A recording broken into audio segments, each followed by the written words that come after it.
во ред?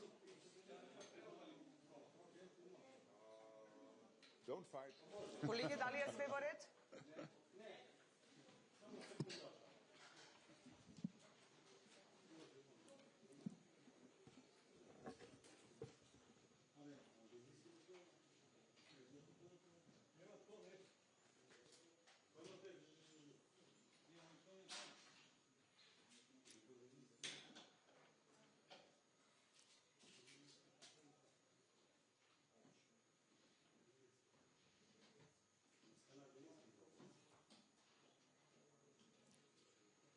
Дали можеме да започнеме, колеги?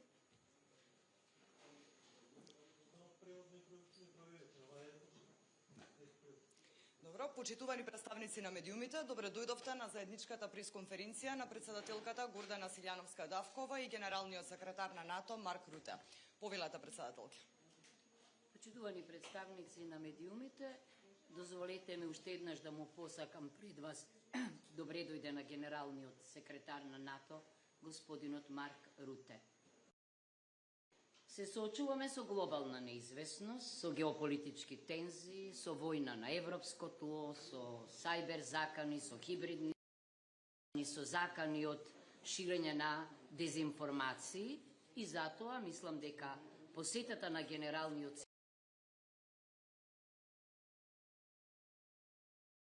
со време на сериозни безбедносни предизвици, мислам на галопирачките воени действија на Блискиот Исток и Персискиот залив, за нас, за мене е јасна потврда за важноста на сојузничката солидарност и на заедничката одговорност.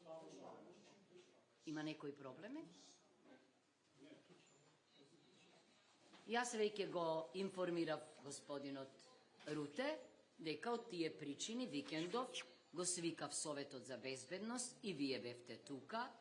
Овие сложени безбедносни околности бараат будност, подготвеност, јакнење на активностите на инструментите за рано предупредување, како и се разбира посилни и одржливи инвестиции во одбранбените капацитети. Во овој момент, затоа е господинот Руте тука и му посакувам и верувам дека тоа може да го направи. Неопходно е во рамките на НАТО алијансата да се надминуваат разликите или да се усогласуваат разликите, за да се обезбеди кохезија врз основа на што? Врз основа на заедничките вредности и принципи врз кои е втемелено НАТО. Токму заради тоа, повторувам, улогата на генералниот секретар е особено важна. Јас цврсто верувам дека НАТО не е само воен сојуз, туку дека е и заедница на споделени вредности, на споделена одговорност, но и што е најважно на заедничка визија за безбедна иднина.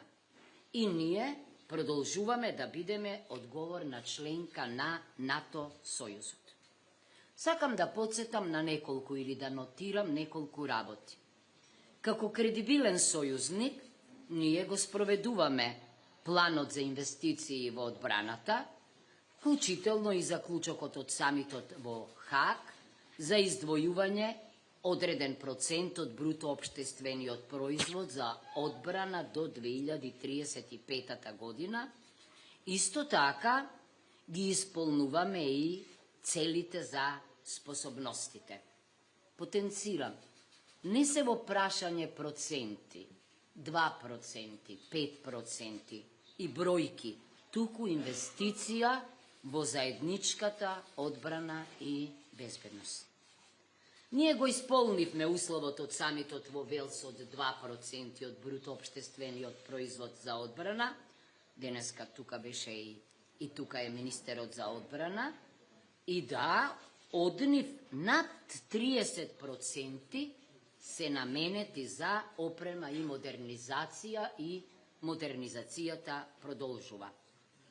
Активно придонесуваме кон одвраќањето на одбранбената, значи кон одвраќањето и кон заштитата на позицијата на НАТО, како одвраќањето на опасностите преку борбените групи во Латвија, во Бугарија, во Романија, мисијата на КВОР во Косово, мисијата на ЕУ-Алтеа во Босна и Херцеговина и мислам успешно тоа го правиме.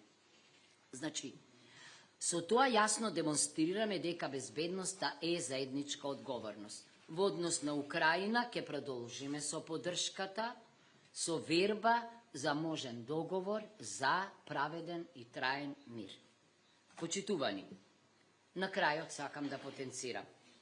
Јас верував и се уште верувам дека најголема гаранција за мирот и безбедноста на Западен Балкан и за трајна отпорност на влијание од трети сили, тоа му го пренесов и на генералниот секретар, е неговата итна и целосна политичка интеграција во Европската Унија.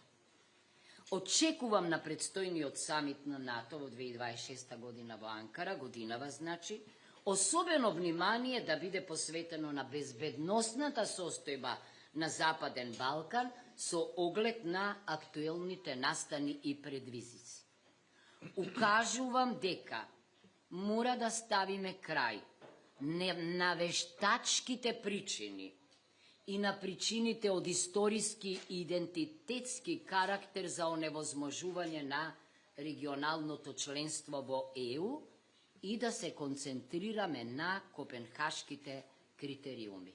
Одговорно тврдам на крајот дека најголемата инвестиција и гаранција не само за нашата безбедност, туку и за безбедноста на Европа во целина е нашето членство и членството на Западен Балкан во Европската Унија. Ви благодарам.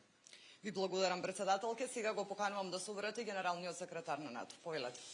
Madam President, dear Gordana, thank you very much for hosting me here in beautiful Skopje today.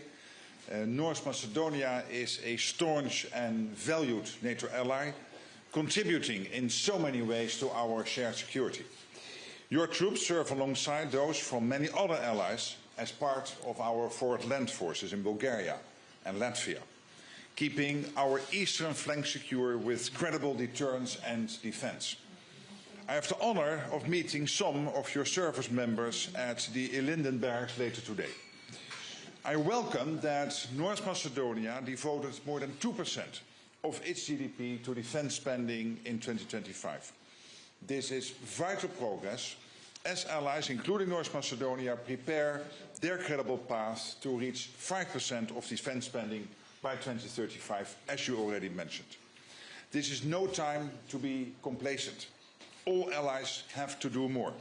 Increasing investment in defense and ramping up production is key to reaching our agreed capability targets and to fully resourcing the NATO plans, activities and missions.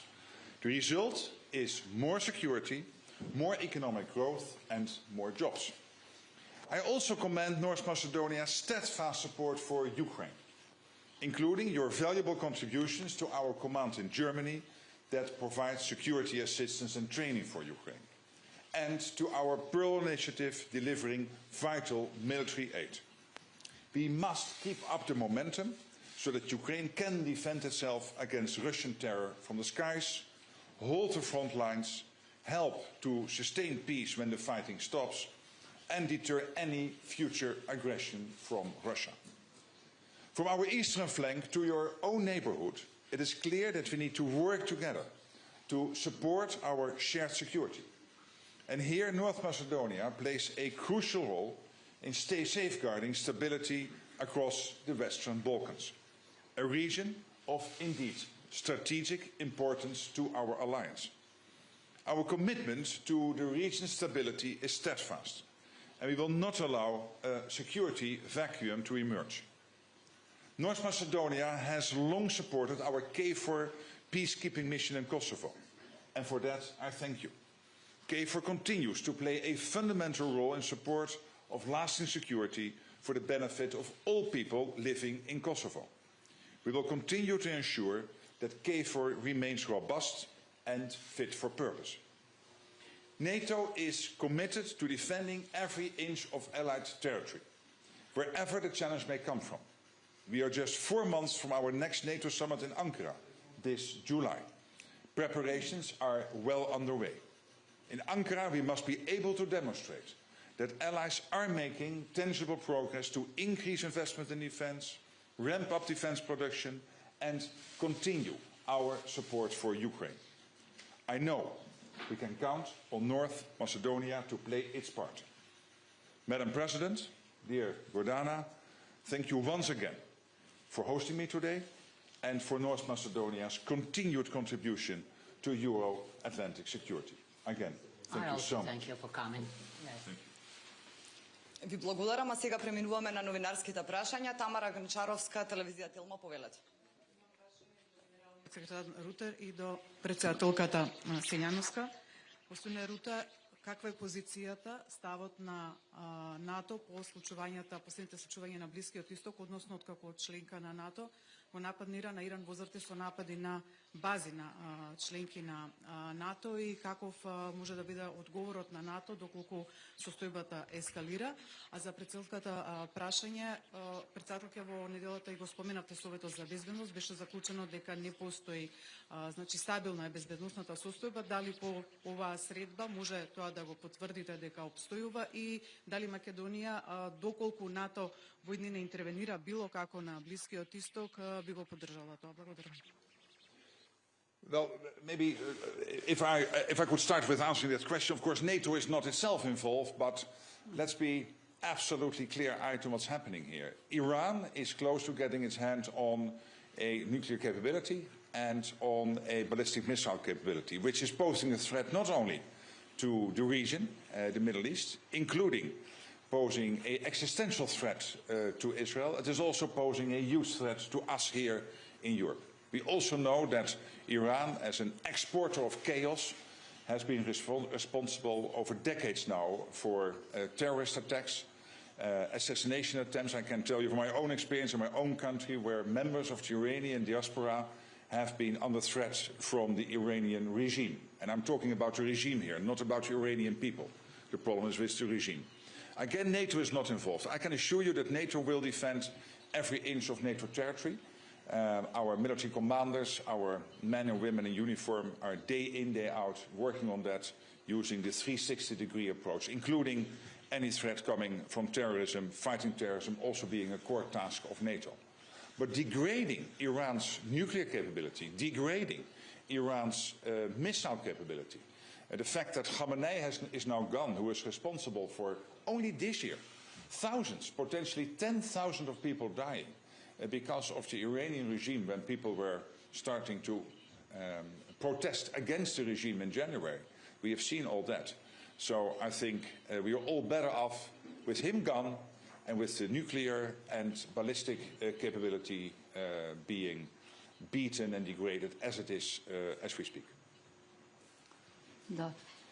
Самото доаѓање на господинот Марк Руте во моментов кај нас и на неговото присуство овде е јасен знак дека НАТО е со нас и во неговото излагање беше потврдено дека НАТО ќе ги брани сите членки на НАТО доколку се најдат во положба да бидат нападнати.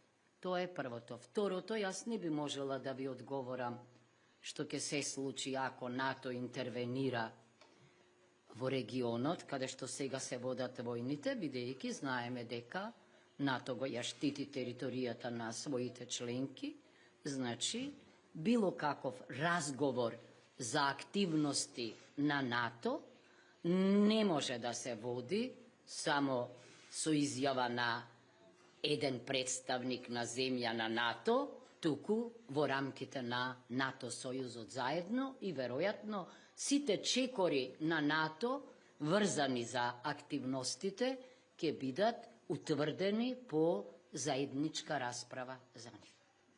Ви благодарам. Се извинувам, колегите ми сигнализираат дека во интерес на времето и согласно мораме да ја почитуваме агендата на генералниот секретар, така да тука го означуваме крајот на денешната пресконференција. Ви благодарам. So do one more question and then go? Се разбира. Yeah, let's do one. Yeah. So you talked about NATO defending its allies, but yesterday you said that NATO will not be joining the U.S.-Israeli campaign in Iran. At the same time, there are mixed messages from the allies. Turkey is not supporting the actions. Spain is not supporting the USA.